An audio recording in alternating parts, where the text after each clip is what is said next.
magmuli. No? Ang ating pong Panginoon, hindi lang siya basta nabuhay lang, He rose as a king. Siya po ay nabuhay bilang hari, hindi na siya yung Jesus na sinasabihan o inaalipusta ng panahon niya po. Siya po ay, nung siya ay nabuhay magmuli, siya po ay naging hari. King over sin, king over death, and king over all.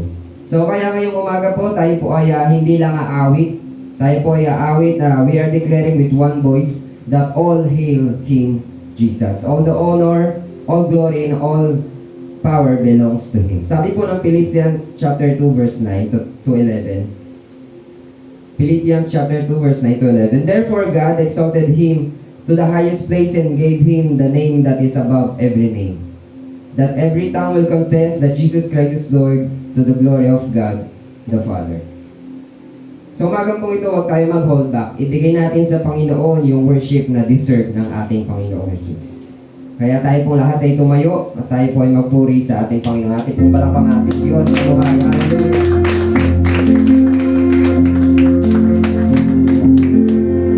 Hallelujah.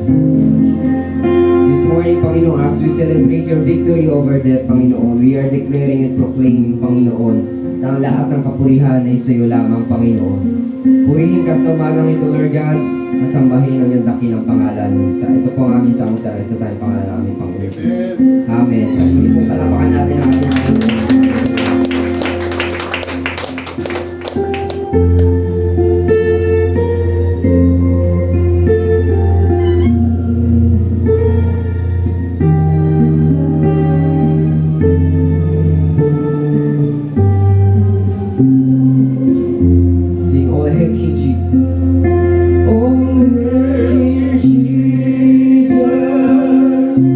Oh,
Bow with Jesus.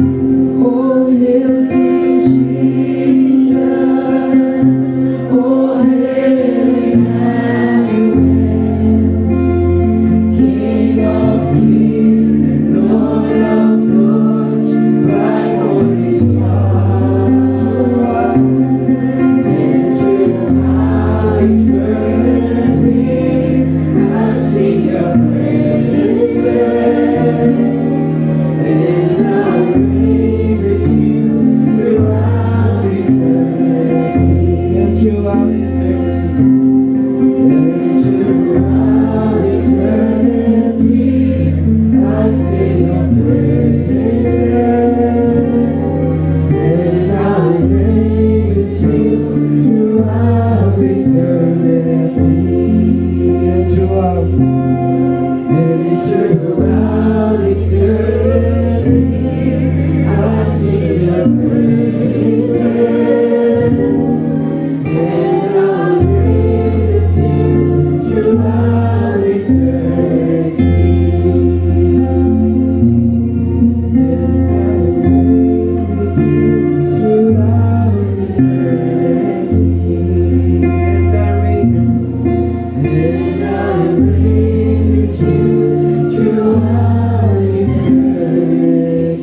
buhay, Lord God, meron kami katagumpayan. Kay Kristo may katagumpay, Panginoon. Hallelujah. So to you to declare, worship our living God. Hallelujah.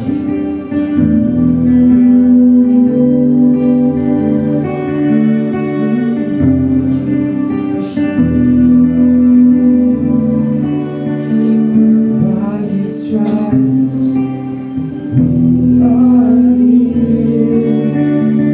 By His nail pierces we're free. By His blood we're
Amen. Our God is alive. Sabihin nga po natin lahat, our God is alive. 1, 2, 3, go! Amen. Buhay po ang ating Panginoon. Isang beses lamang po siyang namatay at siya po ay muling nabuhay. Pagkatapos po, siya po ay magbubuhay magpakailan pa man. Amen? Amen. Sige po, ngayon po, tayo naman po ay dumako sa ating pagbibigay sa ating Panginoon. Let me share po itong short exhortation po about giving. Sabi po dito, giving is a seed. Yung pagbibigay po natin ay katulad po ng isang buto na maliit. Sabi po ng 2 Korinto 9:6, ang nagtatanim ng kakaunti ay aani ng kakaunti, at ang nagtatanim ng marami ay aani ng marami. Yung pagbibigay po natin ay katulad po ng pagtatanim ng isang maliit na buto. Kapag tayo po ay nagtatanim, we are expecting na meron pong ani. At yung inaani po natin, hindi po yun kasing liit nung tinanim natin.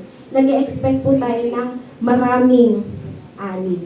Hindi man po natin nakikita yung resulta agad-agad, but dumadating po yung panahon, yung time na tayo ay mag-harvest. At alam po natin yung ating Panginoon ay tapat na siyang magpapala kapag nakita po niya yung ating pananampalataya. Alam niyo po, yung buto kahit na maliit, lumalaki po siya ng isang malaki. Kagaya po ng isang puno, di ba? Nagmula lang siya sa isang maliit na seed, pero nung lumaki siya, ganun po siya kalaki. Sometimes we feel like what we have is too little to make a difference. Pero kagaya po ng isang maliit na buto na nagiging isang malaking puno, every act of giving ng money or time or love, meron pong potential to produce a great harvest. Pangalawa po, the heart matters more than the amount.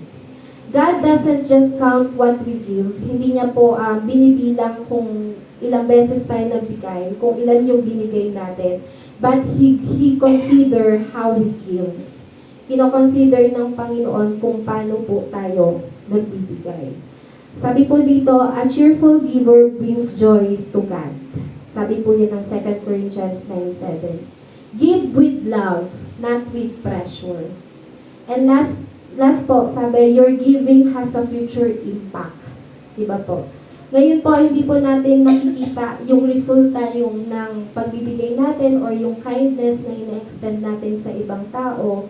But alam natin na kagaya ng isang buto that in due time, nag-grow po, diba? Hindi po natin makita yung resulta ng generosity natin ngayon, but alam natin through faith that it will bear more fruit sa buhay po natin at sa buhay po ng ibang tao. Amen po. So ngayon, as a reflection po, what kind of harvest do you want to see in your life? Or sa mundong ito? Alam niyo po, yung konting act ng pagbibigay natin sa gawain ng Panginoon, o sa ibang tao, o yung kabutihan na ina-extend natin sa iba. Although maliit lang to sa ating Panginoon, but pwede po siyang mag-create ng great impact sa kingdom po ng ating Panginoon. Regardless po sa kung ano po yung pwede nating ma-offer, I believe na yung Panginoong Diyos yung siyang magagamit nun at magpapalago noon. Amen po. Amen. Sige po, ihanda po natin yung ating mga kaikapo. At i-ready po natin yung ating puso sa ating pong pagbibigay sa gawain ng Panginoon. Panginoong Diyos, maraming salamat, O God, sa katapatan mo sa aming buhay. Salamat, Panginoon, for continuously sustaining us, O God, sa mundong ito. Salamat, Lord, na we are able to give this morning at amin pong ina-acknowledge, Lord, na ang lahat ng pong iyon, Panginoon, ay nang dahil sa inyo. Salamat, Panginoon, sa provision mo sa amin, O God. Salamat sa aming mga trabaho, sa mga taong ginagamit mo, Panginoon, para po kami ay magkaroon ng makakain, Lord, ma-provide yung lahat ng aming pangangailangan.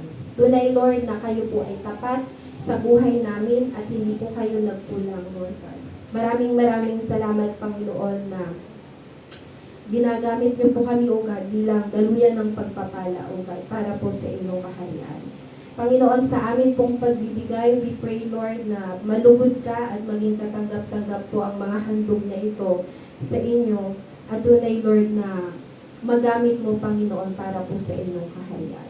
Maraming salamat po. We continue to pray, Lord, na patuloy niyo pong gamitin ang iglesia na ito, God, bilang instrumento, Panginoon, para maibahagi ang inyong banal na salita, Panginoon Diyos. Maraming salamat po. Ito po ang aming panalangin sa tanging pangalan ng Panginoong Hesus. Ang lahat po ay magsabi ng Amen. Amen.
Sige po, tayo po ay manalangin. Panalangin po natin yung ating mga kaloob sa Panginoon. Panginoon, salamat po sa mga kaloob na to, O God. Thank you for enabling everyone, Panginoon, to give cheerfully and joyfully sa gawain mo, Panginoon. Lord, salamat, Panginoon, sa mga pagpapalang ito, Panginoon. We pray na tunay, Lord God, na maging daluyan to ng mga pagpapala, Panginoon, para po sa aming mga future na gawain, Panginoon. Salamat, Panginoon. Patuloy mong i-bless yung bawat isa, Panginoon, according po sa kung paano kami nagbigay sa iyo, O God. Lord, we also pray, Panginoon, sa iyong mensahe, Panginoon, sa umagang ito. Pinapasalamatan po namin yung banal mong presensya, Panginoon, na sa umpisa pa lang, Panginoon, ng aming gawain. Tunay, Lord, na naranasan ka na namin, Panginoon. And Lord, we continue to declare, Panginoon, na patuloy ka namin ma-encounter sa umagang ito, Panginoon. Lord, may your Holy Spirit speak to everyone, Panginoon. At Lord, gisingin mo yung aming physical na katawan, Panginoon, maging yung aming spirito, Panginoon, nang sa ganun, mapagpala po kami ng iyong banal na salita sa umagang ito. Pinupuri ka namin at pinapasalamatan, Panginoon. Lord, maging yung gawa ng diablo, Panginoon, we rebuke the works of the enemy this morning, Panginoon. Nang sa ganun, Lord, tunay na maranasan ng bawat isa yung tunay na pagsamba sa iyo, Panginoon. We worship you, Lord, and we love you. Ito pang aming panalangin sa pangalan ni Jesus. Ang lahat po ay magsabi ng Amen. Amen. Amen. Magandang umaga po sa ating lahat. Ulitin po natin yung sinabi ni Ate Reyna kanina, na buhay po ang ating Diyos. Sabihin nga po natin, buhay ang ating Diyos. Amen. So tayo po ay nasa series pa rin ng lesson about worship, o pagsamba. Last week, very clear po yung mensahe sa atin ng Panginoon na ang worship is an appointment sa isang banal na Diyos. At ang bagay pong ito ay initiated po mismo ng ating Panginoon. Sabi po sa nabasa ko, worship is one of the most sacred and powerful privileges we have as children of God. No, ang bagay pong ito ay higit pa sa ginagawa nating pag-aawitan. No, madalas na po natin yung naririnig. No, ang worship more than yan sa pag-aawitan natin sa Panginoon. No, ito po ay higit pa sa pagdalo natin every Sunday. Ito po ay higit pa sa ginagawa nating paglilingkod every time po na meron tayong gawain sa Panginoon. Bukod po sa ang worship ay appointment natin sa Diyos, it is also a divine encounter with God. Na ibig sabihin po, ito po ay isang personal meeting ng isang tao sa Diyos na may inaasahan na personal ding karanasan mula sa Diyos.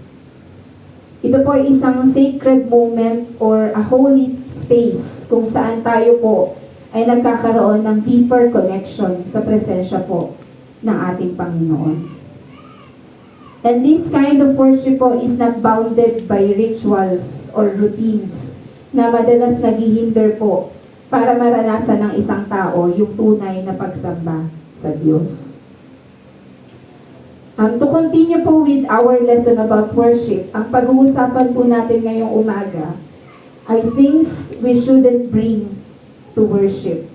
O ano-ano po ba yung mga bagay na hindi dapat natin dinadala every time na tayo po ay sasamba sa Panginoon?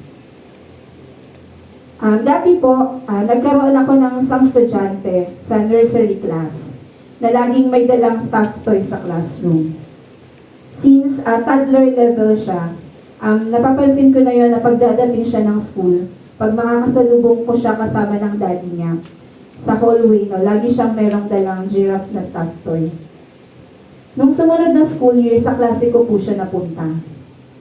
And as I expected po, dala niya pa rin yung giraffe na stuffed toy na yun. For the first few weeks po, inalaw kong dalahin niya yung bagay na yon sa classroom. Kasi pag nawawala po sa paningin niya, iniiyakan niya ako. No, umiiyak po yung batang ito. Tapos dumating po yung time na na-observe ko na parang hindi naman na helpful sa kanya yung pagdadala po ng bagay na to o nung stuffed toy na yun. Madalas kasi nilalaro niya na, no, nagpe-pretend play siya. Nawawala yung attention niya sa mga lessons at distracted pati po yung mga classmates niya. Every time po na magkakaroon kami ng mga activities inside the classroom. Sinubukan ko pong mag-reach out sa parents niya regarding po sa pagdadala ng batang to ng stuffed toy. Ang sagot lang po ng parents niya sa akin, umiiyak kasi kapag pinipilit na iwan sa bahay yung stuffed toy na yun. Yung batang ito po very strong-willed siya na bata. Kapag gusto niya, yun dapat yung mangyari. No? Yun dapat yung masunod. At bilang teacher, syempre hindi yun pwede. The next day, kinausap ko yung bata.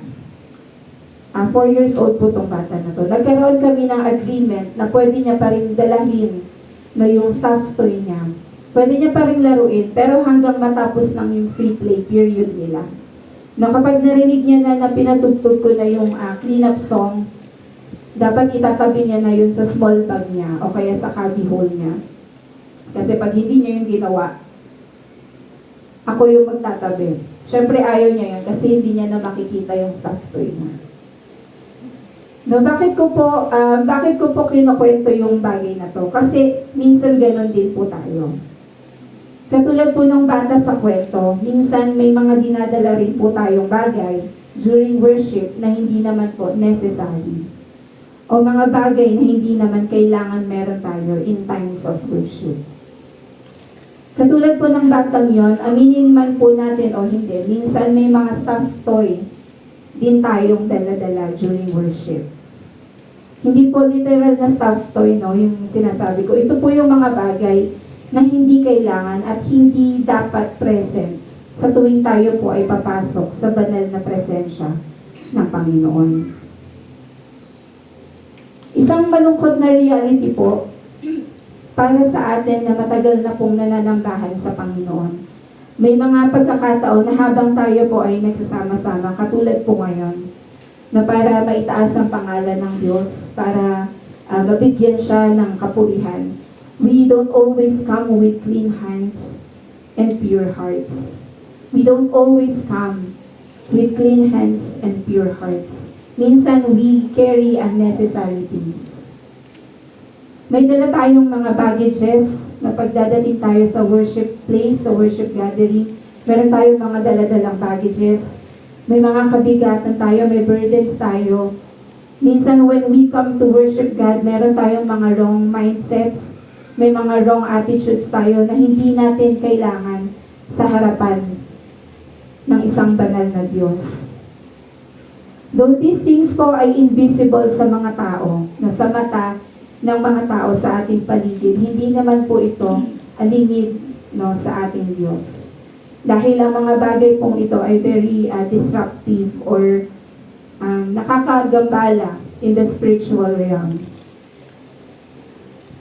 Most of us, siguro po, guilty na sa bagay na ito. Na minsan pag dadating ka sa worship place, meron kang malungkot ka or meron kang sama ng loob. Nakunin po natin yung pagkakataon na to think about those times na pumunta tayo ng gawain na may kabigatan po yung ating mga puso. Na ang laman ng puso natin galit, no bitterness, pagkainggit, pagmamataas, or unforgiveness instead of thanksgiving. Alam niyo po, iniisip ko na minsan kaya nadadala natin yung mga bagay na to kasi iniisip natin na baka part ito ng aking identity bilang isang Kristiyano. When in reality po, these things are barriers para i-block yung flow ng ating pagsamba sa Diyos. Para po silang, yung mga bagay na to, para silang mga spiritual noises na nagka-cancel sa tinig ng Diyos. O para hindi natin marinig, ano ba yung sinasabi ng Diyos sa akin? Na dahil po doon, hindi natin namamalayan na nadadala na pala natin yung mga bagay na to sa ating pagsamba sa Diyos. Meron po akong question dito. Sabi dyan, but how can we truly enter into worship when our hearts are chained by the very things Christ died to set us free from? Paano nga po ba tayo tunay na makakapasok sa presensya ng Diyos, no, sa pagsamba, kung yung mga puso po natin ay nakatali o nakakadena doon po sa mismong mga bagay na naging dahilan kung bakit namatay si Kristo upang tayo po ay makaranas ng tunay na kalayaan. Na bago po natin isa-isahin yung mga bagay na ito, gusto ko pong i-challenge yung bawat isa sa atin. Pasensya na po kayo sa boses ko. Na huwag po nating pakinggan yung message na to, no, this morning para sa atin ng Lord, para sa ibang tao. Huwag po natin pakinggan yung message ng Lord this morning para sa ibang tao. Huwag po tayong mag-create ng mental list kung sino ba dapat yung makarinig ng mensahe ito. If you desire in your heart na magkaroon ng revival in worship and to experience the power of God, no, sa atin pong paglilingkod, then allow the Holy Spirit to speak to you this morning. Hayaan po natin personally na mangusap ang banal na Espiritu sa bawat isa. And let us be willing po to release everything. Na yung mga bagay na hindi naman po nararapat sa banal na presensya ng Diyos. This morning po, gisingin natin yung sarili natin. At nakikiusap po ako na makinig po tayo sa salita at sa mensahe po ng Panginoon. Bakit ba kailangan natin makinig sa salita ng Diyos? Una, ang pakikinig po ng salita ng Diyos ay isang paraan para po tayo ay makapanambahan. Ito po ay isang paraan para po tayo ay sumamba sa Panginoon. At pangalawa, katulad po ng sinabi ko kanina, ang mensahe pong ito ng Diyos sa atin this morning ay hindi po para sa ibang tao. Ito po ay para sa iyo. Sabihin mo, para sa akin. para sa akin. Wait lang.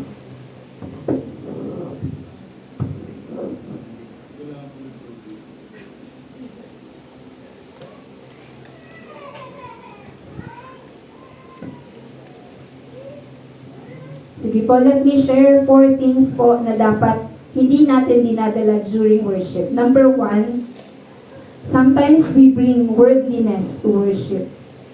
No, minsan daw po nagdadala tayo ng mga makamundong bagay sa atin pong pagsamba.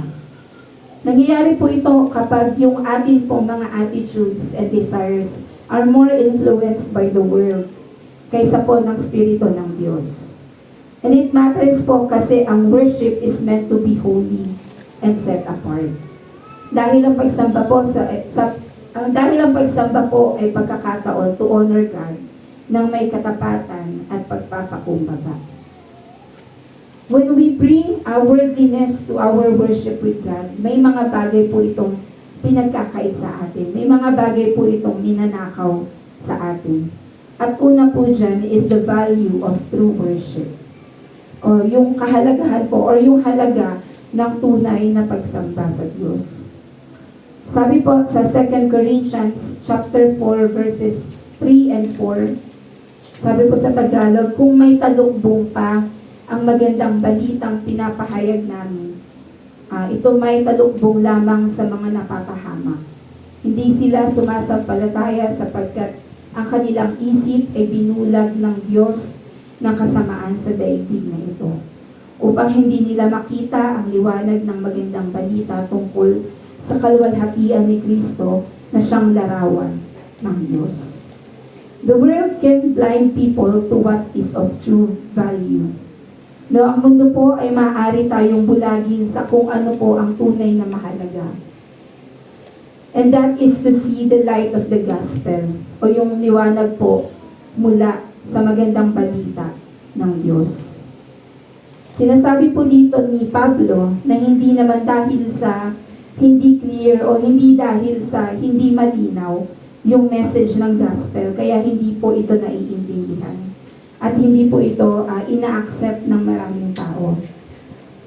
Ito po ay dahil may nagko-cover sa kakayahan po ng mga taong ito na makakita na upang maunawaan yung salita ng Diyos. At ito po ay walang iba kundi si Satanas. Yung mga tao pong ito ay inilarawan bilang mga napapahamak. Ibig sabihin po, these people are spiritually lost at hiwalay sa Diyos. Actively working po si Satan sa paggawa sa buhay ng mga taong ito, na para po sila ay patuloy na mamuhay na bulag upang hindi nila makita ang katotohanan kay Kristo.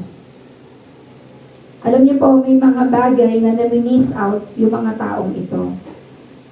Una, hindi nila nakikita at hindi nila nare-recognize kung gaano kahanga-hanga at gaano ka-glorious ang ating Panginoong Hesukristo. And secondly, hindi nila lubos na nauunawaan na si Kristo perfectly reflects kung sino ba talaga ang Diyos. When we bring worldliness to our worship with God, tayo po ay ililigaw nito. Now, second point po, kapag dinala po natin yung mga bagay na makumundo sa ating pagsamba sa Diyos, tayo po ay ililigaw nito. Worldliness can lead us astray.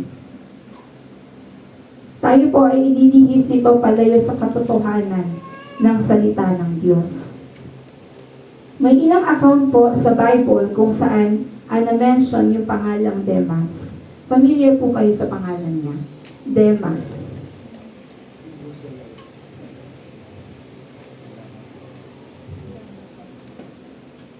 Ayan, yung iba po sa atin hindi po familiar sa pangalan niya. Si Demas po ay minsan pong nakasama ni Apostol Pablo sa kanyang ministeryo. Pero dahil po sa pag-ibig ni Demas sa mundo, iniwan niya yung kanyang paglilingkod na maging yung iba pa niyang kasama sa simbahan. Mababasa po natin sa 2 Timothy chapter 4 verse 10 na isinulat po ni Pablo para kay Timoteo nung siya po ay nakakulong, no, na iniwan na siya ni Demas. Sa kadahilanan po na mahal nito yung sanlibutan. Sabi po doon, iniwan na ako ni Demas dahil sa kanyang pag-ibig sa daigdig na ito. Ibig sabihin po, mas pinili ni Demas yung comfort and safety na ino-offer po ng mundong ito. Na mas pinili niya yung worldly pleasures over po doon sa landas patungo kay Kristo. Mas pinili ni Demas yung madaling daan, pero ang dulo ay kapahamakan. Kaysa sa mahirap na daan na ang dulot po ay buhay na kasama ang Panginoong Hesukristo. Sa madaling salita po, inayawan ni Demas yung pagsunod sa Panginoon. Inayawan niya yung pagsuporta kay Pablo na nung mga panahon na yon ay nagsasuffer po para sa Ebanghelyo. Inayawan po ni Demas yung ministeryo na pinagkatiwala sa kanya ng Panginoon sa kadahilanan na mas mahal niya ang sanlibutan kaysa sa Panginoon. Alam niyo po, yung story ni Demas ay perfect example ng isang tao na overly influenced ng mga makamundong bagay. Ng mga bagay na temporary. Diba? Yung mga bagay dito sa mundo, pansamantala lang yan.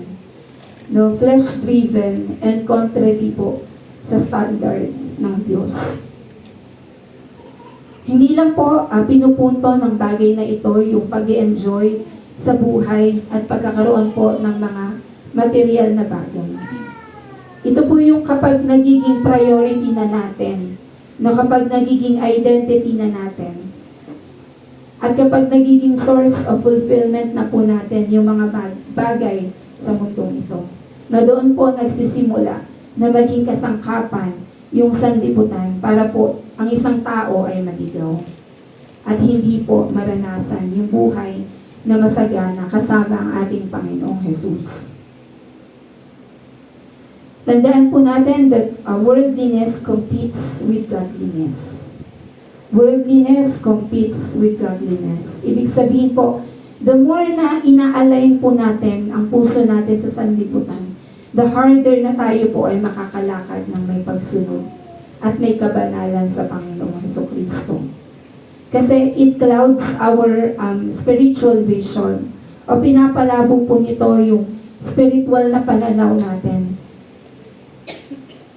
Kaya mas nagiging madali sa isang tao na i-compromise yung standing niya sa harapan ng Panginoon. Next po,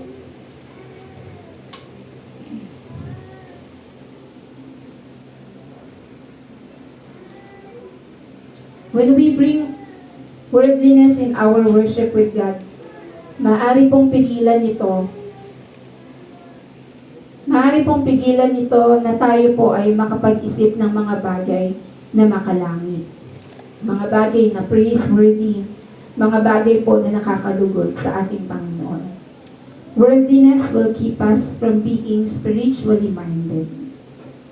Nangyayari po yung bagay na ito na kapag yung puso at isip ng isang tao ay masyado pong focus doon sa mga bagay dito po sa ating daigdig.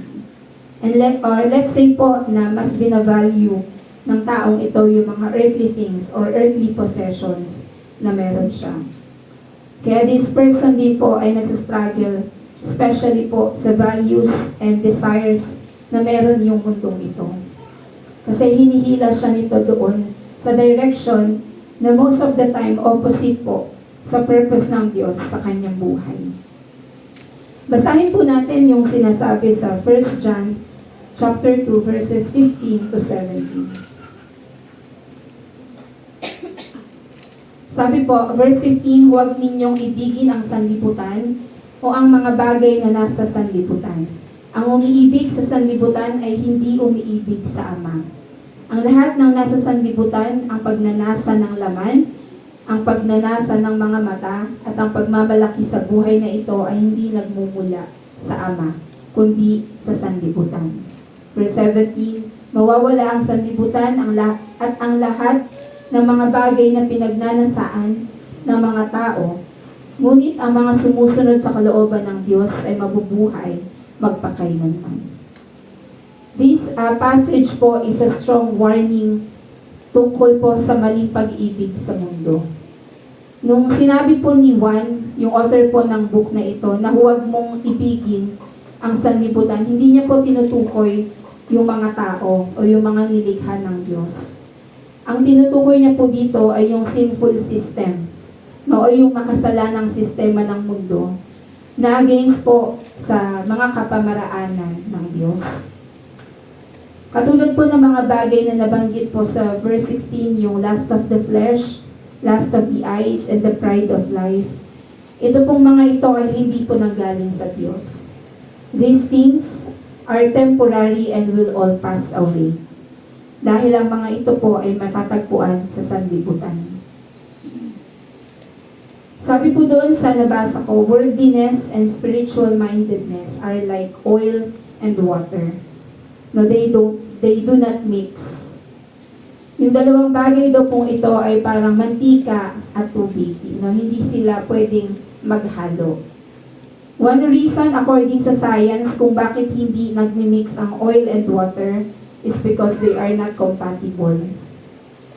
Ganon din po ang worldliness and spiritual mindedness.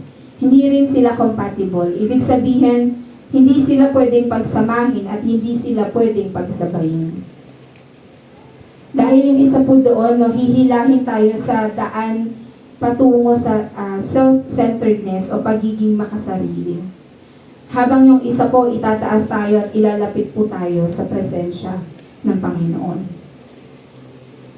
At isa pong negative effect ng palaging pag-fulfill ng isipan natin ng mga worldly values, nawawalan na po ng space, no, sa isip natin yung mga makalangit na bagay. No, at hindi na po tayo nagiging sensitive sa mga bagay na spiritual. Sabi po sa Romans 8:6, for to be carnally minded is death, but to be spiritually minded is life and peace. Sa madaling salita po, we cannot feed our spirit kung ang appetite po natin ay laging nakafocus sa mundo. Tandaan po natin na to be spiritually strong, dapat nating matutunan na bitawan yung mga worldly distractions. No, at tayo po ay maging intentional in pursuing our relationship with the Lord. Number 2 po, pangalawang bagay po na dapat hindi natin dala-dala during worship is a critical spirit.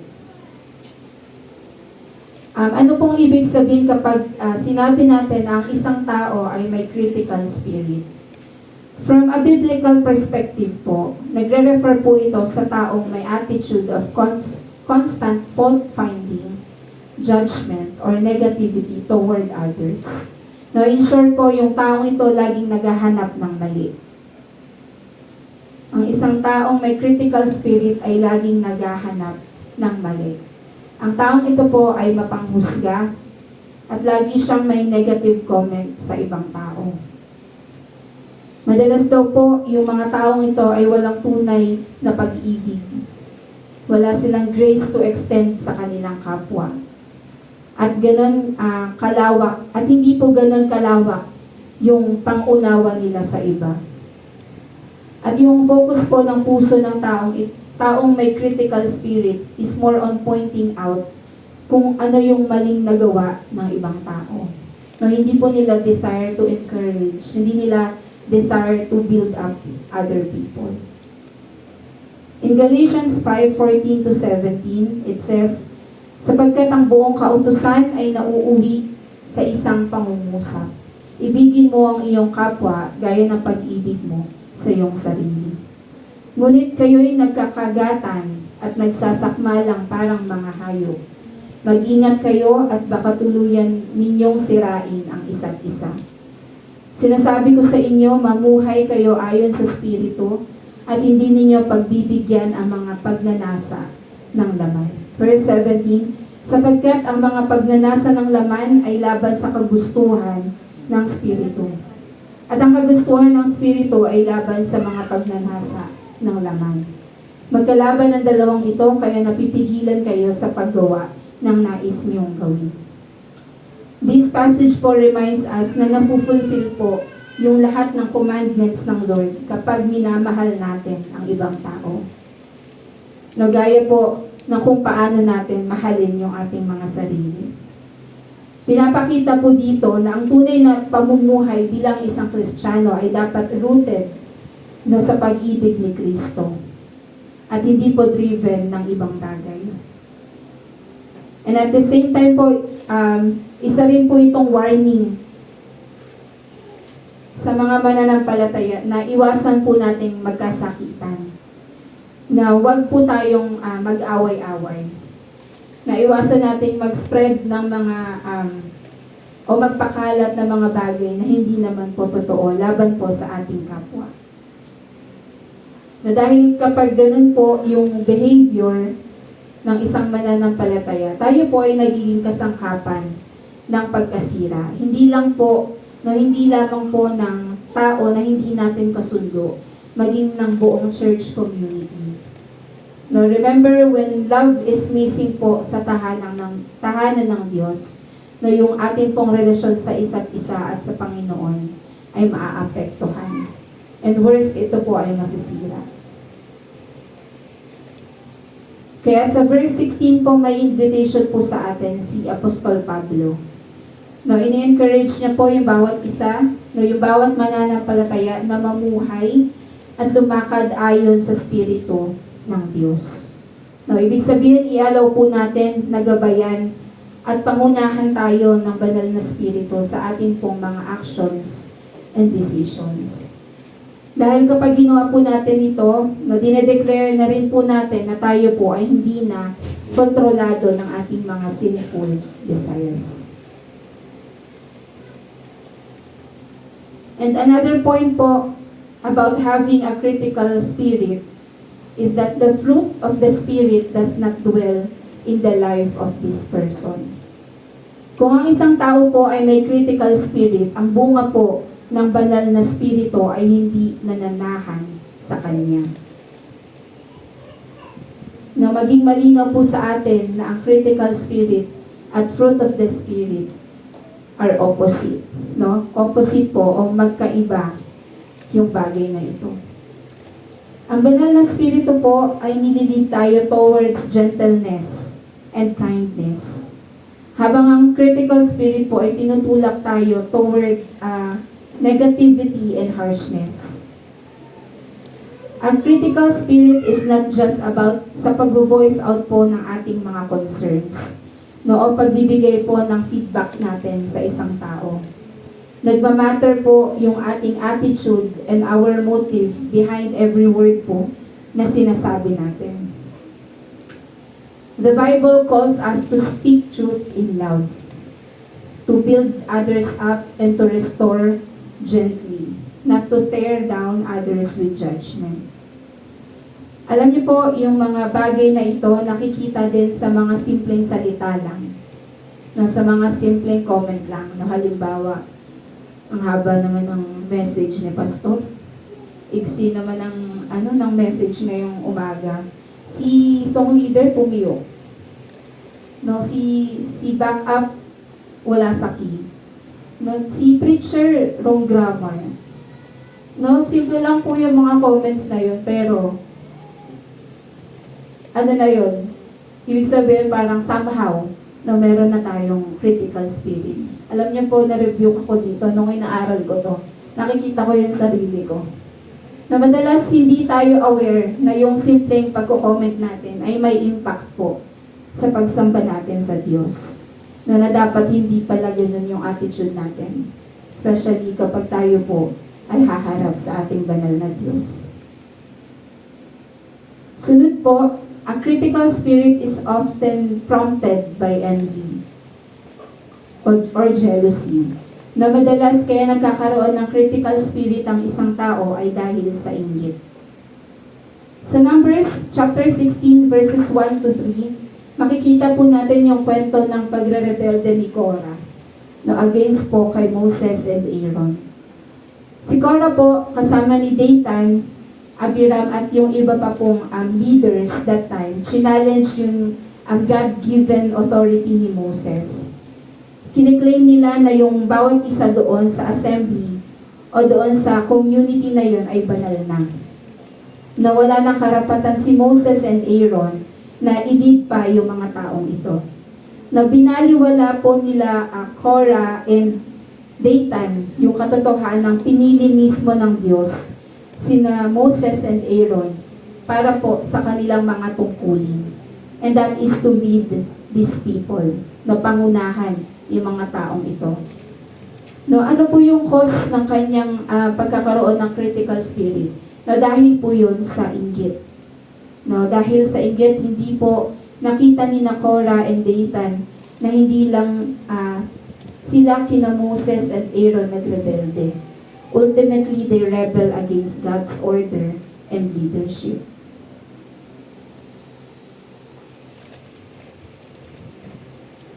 Alam niyo po, may good news po para sa mga taong may ganitong klase ng spirit.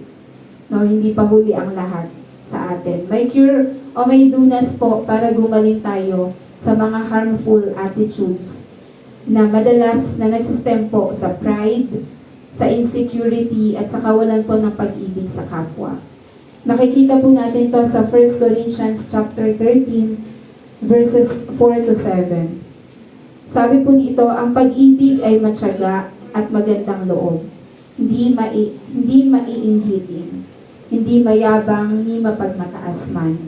Hindi magaspang ang pag-uugali, hindi makasarili, hindi magagalitin o mapagtanim ng sama ng loob sa kapwa. Hindi ito natutuwa sa masama, sa halip ay nagagalak sa katotohanan. Verse 7, ang pag-ibig ay matiisin, mapagtiwala, puno ng pag-asa, at nagtsatsaga hanggang wakas. These verses po ay galing sa famous love chapter na sinulat ni Apostle Paul, kung saan dinescribe niya po kung ano yung ibig sabihin ng true and godly love. Alam po natin na hindi lang po ito tumutukoy sa romantic love.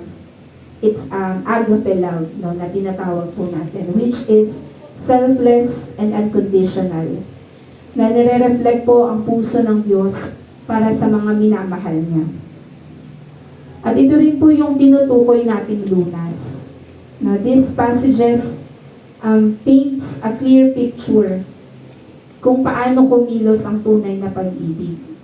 Sabi po doon, ang pag-ibig ay hindi makasarili, bagkus ito ay mapagpakumbaba, mapagpatawa, truthful and faithful. At ganitong klase po ng pag-ibig yung ipinakita ng Diyos sa atin. No, at tayo po ngayon ay tinatawag ng Diyos na gawin din yung mga bagay na ito at mag-set po ng halimbawa na natutularan po ng ibang tao. 1 Corinthians chapter 13 offers a powerful antidote na kapag tayo po ay tunay na lumakad ayon sa pag-ibig na ipinakita at pinadama po ng Diyos sa atin, the critical spirit loses its grip on our hearts. Na mawawala ng kapangyarihan yung ganong klaseng spirito po sa ating mga puso, sa ating buhay. Pangatlong bagay po na unnecessary sa ating pagsamba ay yung pagkakaroon po ng unforgiving spirit. No, kanina, critical, ngayon unforgiving spirit. What is an unforgiving spirit? Kapag sinabi po natin unforgiving spirit, ito po yung pagpigil sa galit natin. No, ito po yung pagkimkim ng sama ng loob natin sa isang taong nakasakit o naka-offend sa atin. Na imbes na unawain natin yung mga taong ito, pipiliin natin na wag silang patawarin. No, isa pa pong kahulugan ng unforgiving spirit ay kapag ang isang tao ay tumanggi na i-release yung offense sa kanya at pinili niyang hindi magbigay o mag-extend ng grace para sa taong nakasakit sa kanya. No, kahit possible naman, napatawarin mo siya. Napatawarin natin yung taong ito. Siguro po, iniisip natin na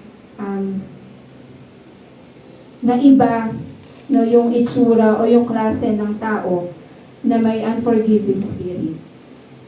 Na may babanggitin po akong ilang bagay, no, at tignan po natin kung meron tayo nito. Pero sana wala. No, sabi, may unforgiving spirit ka, o ang isang tao kapag you replay the offense in your mind over and over. No? Kapag paulit-ulit mo daw nire-replay sa isip mo yung maling nagawa sa'yo ng isang tao. No? Meron kang unforgiving spirit. Number 2, you want revenge and hope the person suffers. May unforgiving spirit ka kapag gusto mong makaganti. No, at umaasa ka na sana merong mangyari na hindi maganda sa taong ito. Number 3, you avoid the person or you are being cold toward the person. Na may unforgiving spirit ka kapag umiiwas ka sa taong yon. Na kapag malamig yung pakikitungo mo sa taong nakasakit sa'yo. Next, you refuse to talk and reconcile. May unforgiving spirit ka kapag tumatanggi kang makipag-usap at makipagkasundo sa taong naka-offend sa'yo. Wala pa naman po? Wala pa naman pong check? Marami na daw. Lahat daw check. You let your anger grow instead of seeking peace. No, may unforgiving spirit ka kapag hinahayaan mo lumaki yung galit mo sa halip na gumawa ng paraan para makipag-ayos at magkaroon ng kapayapaan. No, alam niyo po may warning ang Panginoon sa mga taong may unforgiving spirit. No, basahin po natin sa Matthew chapter 5 verses 23 to 24. Sabi po dito, kaya't kung mag-aalay ka ng handog sa dambana para sa Diyos, at naalala mong may sama ng loob sa iyo ang iyong kapatid, iwan mo muna ang iyong handog sa harap ng dambana at makipagkasundo ka sa Kanya. Pagkatapos magbalik ka at maghandog sa Diyos. Matthew 5:23 to 24. Isang bagay po na pwede nating makita dito is that worship is not a ritual, it's relational. Tinuturo po dito ng Panginoong Jesus na ang relasyon natin sa kapwa ay nakaka-apekto din sa relasyon natin sa Kanya bilang ating Diyos. In this context po, yung paghahandog po ng gift sa altar was an act of worship. Pero behind this po na isabihin sa atin ng Panginoon na ang pagsamba sa Kanya ay hindi lang dapat hindi lang po ang Diyos at ikaw yung involved. Kasama po dito kung paano natin tratuhin yung ibang tao. Worship is not just about you and God, it includes how you treat other people. Sa mga verses pong binasa natin, walang sinabi ang Panginoon na baliwalain natin yung bagay na ito. Na kahit alam mong nakasakit ka, walang bahala mo lang. Kompleto po yung instruction ng Panginoong Jesus dito. Sabi niya, iwan mo muna yung handog mo. Jesus is telling us to pause and pursue reconciliation. Tandaan po natin, ang Diyos ay higit na nagmamalasakit sa taong may malinis na puso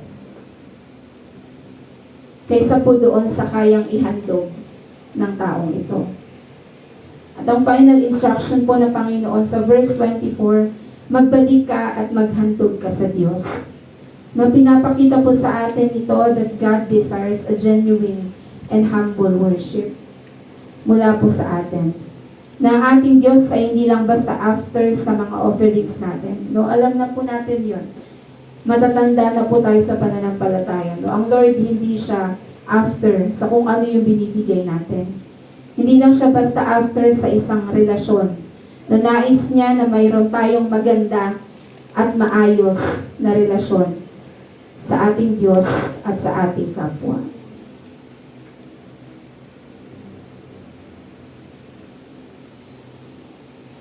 Kaya hindi po natin pwedeng sabihin na mayroon tayong maayos na relasyon sa Diyos, pero may kaaway ka naman.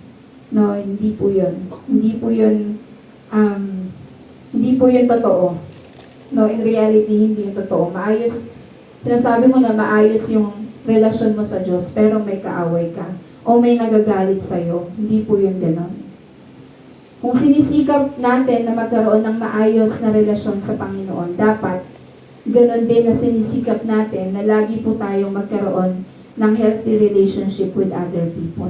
Na dapat laging maayos yung relasyon natin sa ibang tao. God calls us to forgive dahil hindi dahil madali, no? Hindi po madaling magpatawad.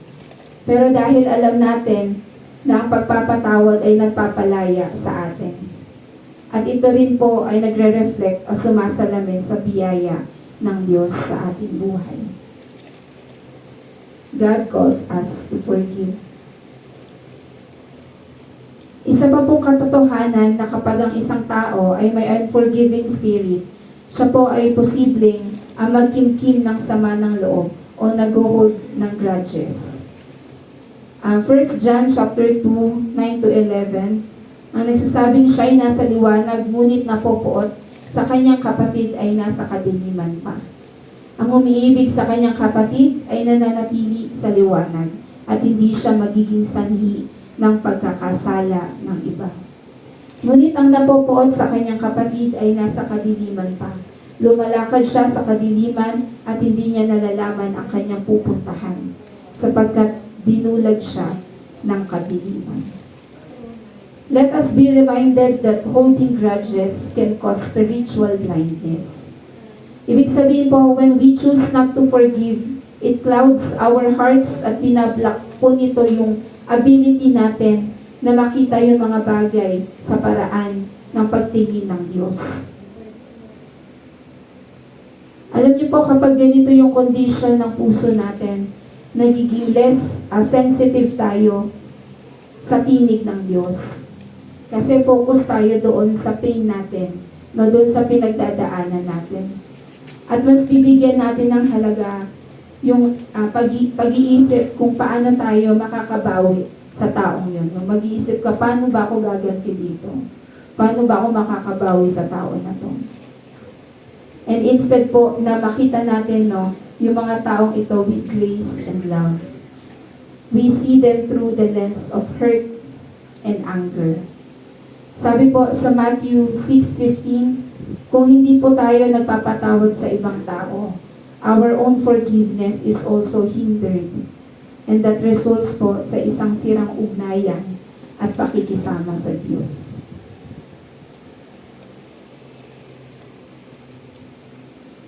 Lastly po, pang-apat na bagay na hindi po natin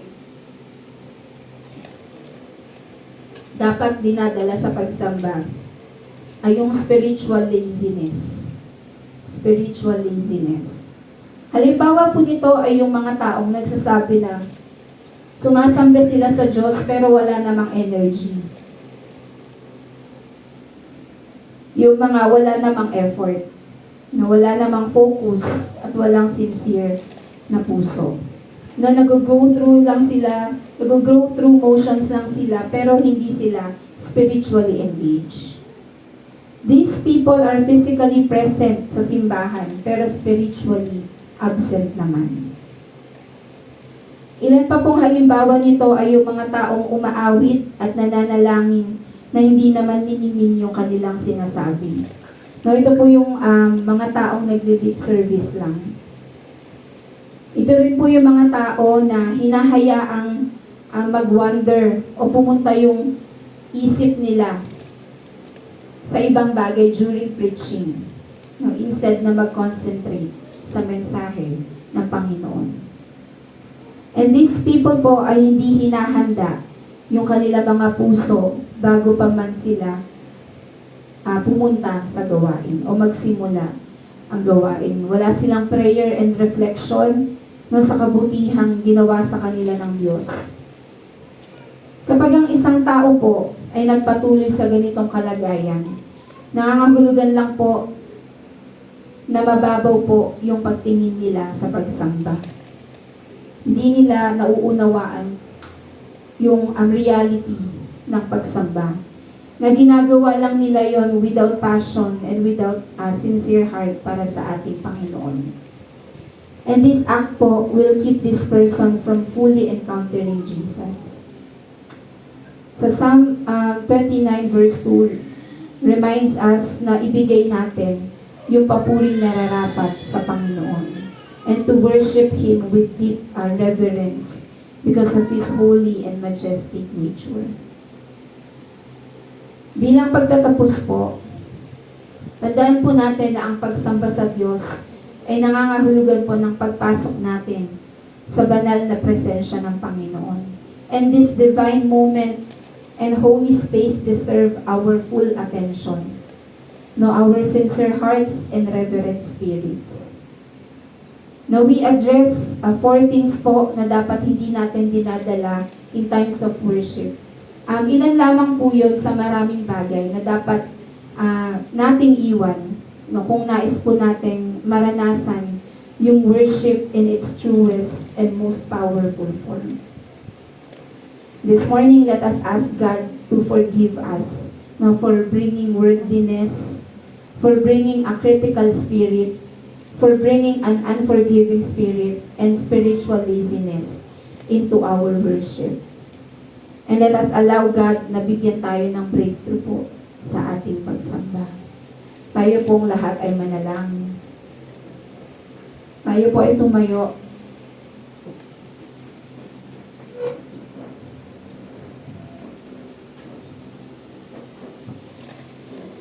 Tayo po ay manambahan at tayo po ay manalangin sa Panginoon. Panginoon, salamat po sa biyaya ng iyong mensahe sa umagang ito. Naniniwala po ako, Panginoon, ang bawat isa po sa amin ay tunay na napagpala po ng iyong banal na salita.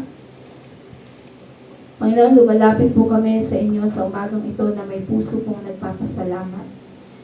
Acknowledging na ikaw at ikaw lang ang nararapat bigyan ng kapurihan at pagsamba.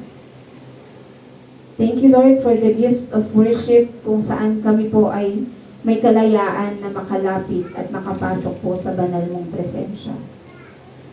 Humihingi rin po kami, Panginoon, ng kapatawaran sa mga pagkakataon na we carry things na hindi po dapat in times of worship.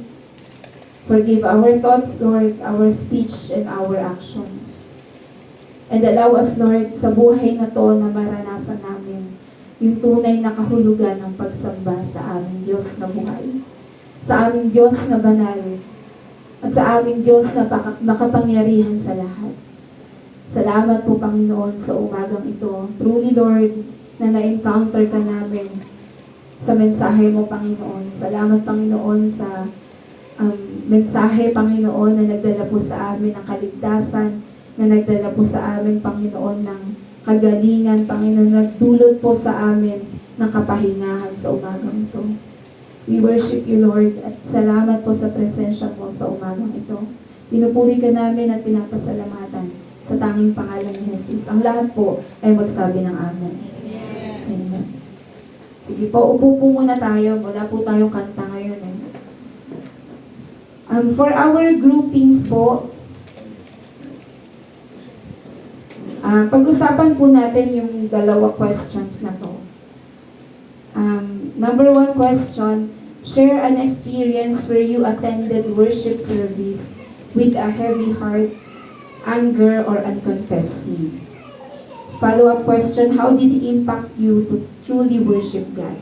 No, magbahagi po tayo ng isang karanasan kung saan dumalo ka sa pagsamba, no, o sa gawain ng may mabigat na puso, na meron kang galit, no, or kasalanan po na hindi pinagtapat.